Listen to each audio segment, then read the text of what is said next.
Shadab Law Classes in association with Dynamic Augments. Hello everyone, आज जो हम topic समझने जा रहे हैं वो कैरेक्टर व्हेन रेलेवेंट।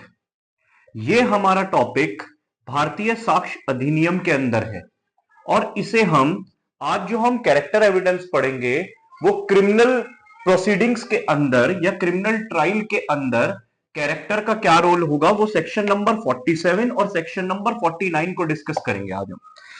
तो इन्हें डिस्कशन करने से पहले मैं आप लोगों को एक तरीके से समझाना चाहूंगा।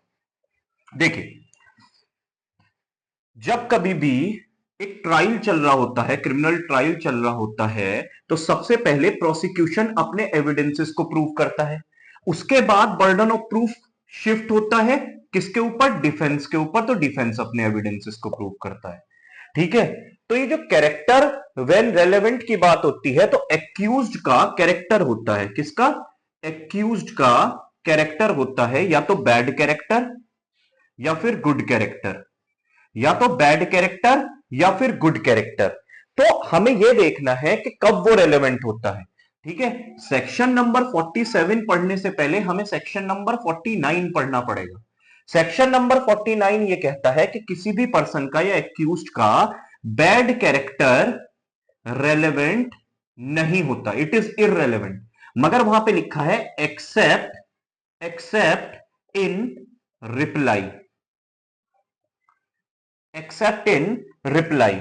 तो ये कह रहे हैं कि इन रिप्लाई में आप एक्यूज्ड का बैड कैरेक्टर दे सकते हो। ठीक है, मगर जब प्रोसिक्यूशन अपने एविडेंसेस को शुरू करता है उसके बाद डिफेंस की बारी आती है।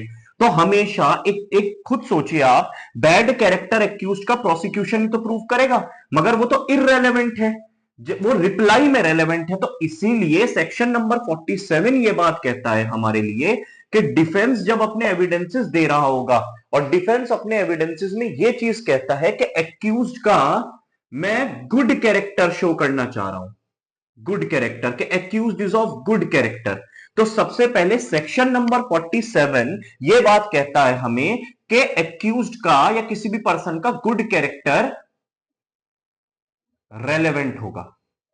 जैसे ही डिफेंस एक्यूज्ड का गुड कैरेक्टर रेलेवेंट या फिर गुड कैरेक्टर प्रूफ करेगा, उसके रिप्लाई में प्रोसिक्यूशन उसका बैड कैरेक्टर अब रेलेवेंट हो जाएगा और उस पर एविडेंस दे सकता है।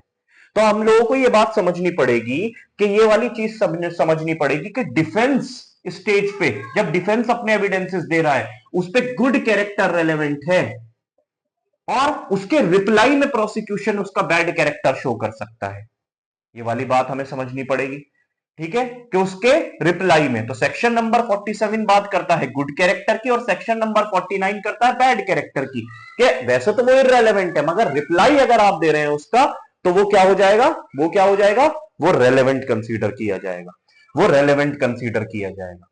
तो ये हमेशा क्रिमिनल ट्रायल में होता है, ये हमेशा क्रिमिनल ट्रायल में होता है। ठीक है, कि प्रोसिक्यूशन जब एविडेंस देगा तो वो बैड कैरेक्टर नहीं दे सकता, रिप्लाई में बैड कैरेक्टर दे सकता है। मगर इसका एक एक्सेप्शन है, इसका ये एक्सेप्शन है सबसे इंपॉर्टेंट कि अगर एक्यूज्ड का बैड कैरेक्टर जो है वो फैक्ट इन इशू है, मतलब केस ही बैड कैरेक्टर के ऊपर है। जैसे कि अगर आप लोग एग्जांपल सोचे डिफेमेशन, अब डिफेमेशन का अगर मुकदमा है, डिफेमेशन तो क्रिमिनल और सिविल दोनों हो सकता है, तो डिफेमेशन का अगर किसी के ऊपर मुकदमा चल रहा है तो डिफेमेशन क्या हो गया?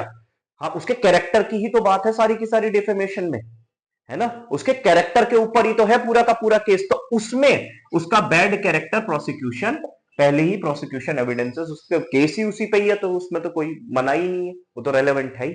मगर और नॉर्मल केसेस में कभी भी प्रोसिक्यूशन बैड कैरेक्टर नहीं शो कर सकता, वो इररेलेवेंट है। वो कभी कब रेलेवेंट होगा? जैसे ही एक्यूज्ड गुड कैरेक्टर लेगा तो उसके रिप्लाई में प्रोसिक्यूशन उसका बैड कैरेक्टर शो कर सकता है।